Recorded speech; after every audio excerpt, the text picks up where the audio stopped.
Evo ovako, koliko bude lajkova na ovom videu, toliko će Ređo on ima udariti rukom, znači guzicu, znači udariti ovako. Znači bude 1000 lajkova, Ređo mora 1000 puta udariti guzicu, zato lajkujte. I hajde sad gledaj ovaj video. Ko želi pozdrav u idućem videu, znači u opisu ovog profila se nalazi kanal Snajperinjo, neka ode na taj kanal i nek se subscribe na taj kanal. I u komentaru napišite ako jeste. I dobijate pozdrav.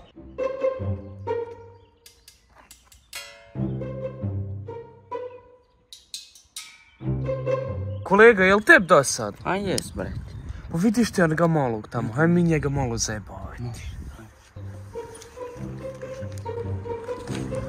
O, gdje vratite mi moj telefon? No koga si ti dereš?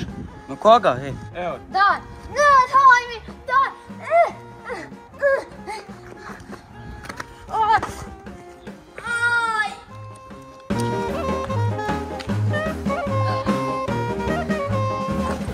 Marš konji jedan, da Bog da umru.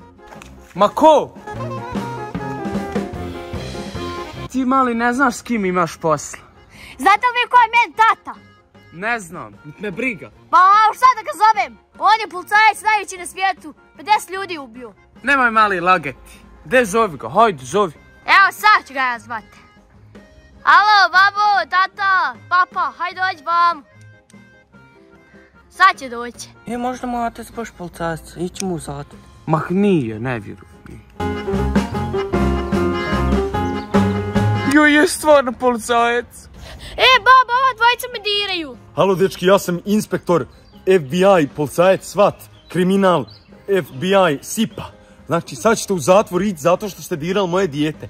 Ima, znači, doživotno da idete u zatvor, jeste li me razumeli? Pa nisi mi njega dirali, on je dirao, on je. Nisam. Ja nisam. Nemoj molim ti kolega da idem u zatvor, nemoj molim ti. Nemojte mi te priče, nemoj u zatvor. Dobro, nećete ići u zatvor. Ali morate nešto drugo dobiti. Jednu kaznu morate dobiti. Ili u zatvor, ili ovu drugu kaznu.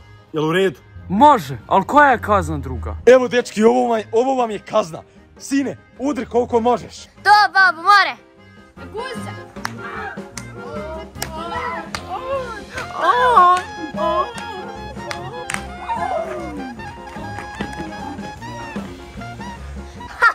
Jesu glupi. Eto sine, riješili smo ove budale. On stvarno povjerovao da si ti policajac, gdje si našao tu uniformu? Pa sine, znašao se babo baš za ove ovake budale.